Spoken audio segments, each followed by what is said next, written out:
नमस्कार शेतकरी बांधवांनो 3 ते 7 जुलै 2026 आजचे हवामान अंदाज आपण जाणून घेणार आहोत। महाराष्ट्रात मुसळधार पावसाची मुसळधार आणि पावसाचा इशारा आपल्याला सांगण्यात येतोय। काही जिल्हे आहेत त्या जिल्ह्यांची अपडेट आपण आजच्या व्हिडिओच्या माध्यमातून बघणार आहोत।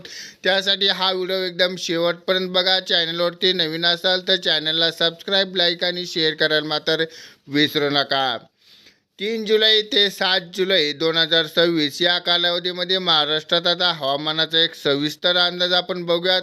विशेष म्हणजे सातारा, सांगली, सोलापूर आणि कोल्हापूर जिल्ह्यामध्ये किती पाऊस पडू शकतो, कोणकोणत्या भागात मुसळधार पावसाचा इशारा आहे आणि शेतकऱ्यांना कोणती काळजी घ्यावी यात पूर्ण व्हिडिओ पाहणार आहोत।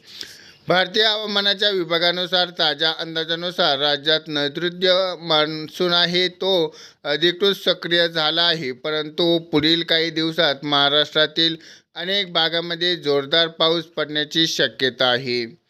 विशेष म्हणजे कोकण किनारपट्टी असेल, पश्चिम महाराष्ट्र घाटमाथा असेल किंवा विदर्भातील काही जिल्हे असतील, मुसळधार पाऊस अतिमुसळधार पाऊस पडण्याची शक्यता अंदाज वर्तवला जात आहे। पहिलं म्हणजे कोकण आणि गोवा या कोकण विभागामध्ये आपल्याला पावसाचा सर्वाधिक जोर कायम राहण्याची शक्यता आहे। त्या ठिकाणी पालघर असेल, रायगड असेल, रत्नागिरी, सिंधुदुर्ग आणि तसेच गोवा या भागात अनेक ठिकाणी मुसळधार आणि मुसळधार पाऊस पडू शकतो। काही ठिकाणी अत्यंत मुसळधार पावसामुळे आपल्याला त्या नदी नाले वाहून गेल्याचे आपल्याला दिसत आहेत, पण सकल भागामध्ये आपल्याला पाण्याची साचण्याची आणि दरडी कोसळण्याची शक्यता आहे।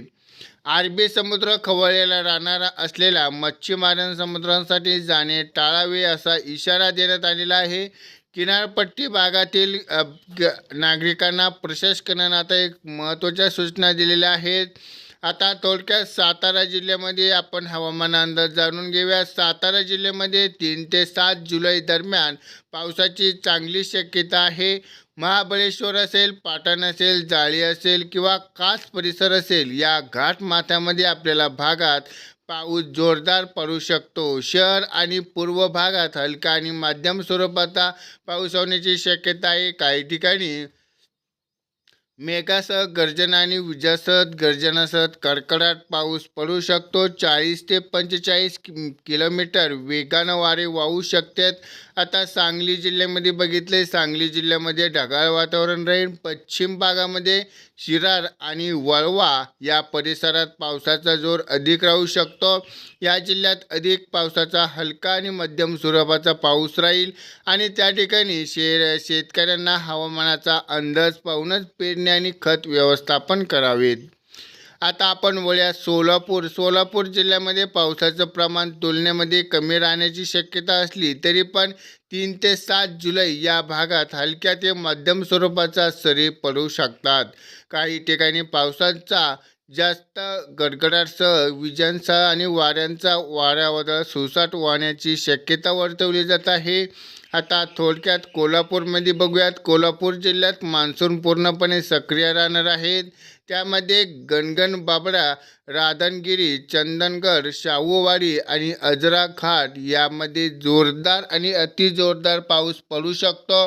पंचगंगा आणि इतर नद्या पाणी पातळी वाढण्याची शक्यता असल्यानं नदीकाठी आता गावांना सतर्क करण्यात येत आहे। विदर्भ आणि मराठवाडा विदर्भामध्ये अनेक मुसळधार पावसाची शक्यता आहे। गोंदिया असेल, भंडारदरा, नागपूर, चंद्रपूर आणि गडचिरोली या भागात पावसाचा जोर वाढू शकतो। महाराष्ट्रातील विजासह कडकडाट पाऊस तसेच 40 ते 60 किलोमीटर वेगानं वाहण्याची शक्यता आहे। त्यासाठी शेतकऱ्यांना महत्त्वाच्या सूचना आहेत, कारण खरीप हंगामाची पेरणी झाल्यानंतर शेतकऱ्यांना शेतात पाणी साचणार किंवा व्यवस्थापन करणं गरजेचं आहे। कीटकनाशक असेल, बुरशीनाशक असेल, फवारणी करण्यापूर्वी हवामानाचा अंदाज तपासा। विजासह कडकडाट सुरू असताना शेतात किंवा उघडलेल्या मैदानात थांबू नये। जनावरांना सुरक्षित ठेवा आणि चारा सुरक्षित ठेवा। यामध्ये आपण बघितलं असेल 3 जुलै या कालावधीत मान्सून आपल्याला आता सक्रिय राहणार आहे. त्यामुळे कोकण, सातारा, कोल्हापूर, घाटमाता सर्वाधिक पावसाची शक्यता असल्यानं सांगलीमध्ये आपल्याला मध्यम स्वरूपाचा, सोलापूरमध्ये मध्यम स्वरूपाचा पाऊस अपेक्षित आहे. हवामान पातळीत बदल होऊ शकतो. त्यामुळे हवामान विभागाकडून प्रशासनाकडून आपल्याला ताज्या सूचना आणि नियमित लक्ष ठेवणे आवश्यक आहे. त्यासाठी उपयुक्त माहिती आवडली असेल तर व्हिडिओला लाईक करा, जास्तीत जास्त आपल्या शेतकरी बांधवांपर्यंत शेअर करा.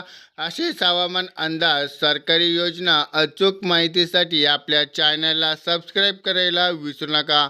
भेटूयात. आपल्या भागामध्ये पाऊस आहेत का आम्हाला नक्की कमेंटच्या माध्यमातून कळवा.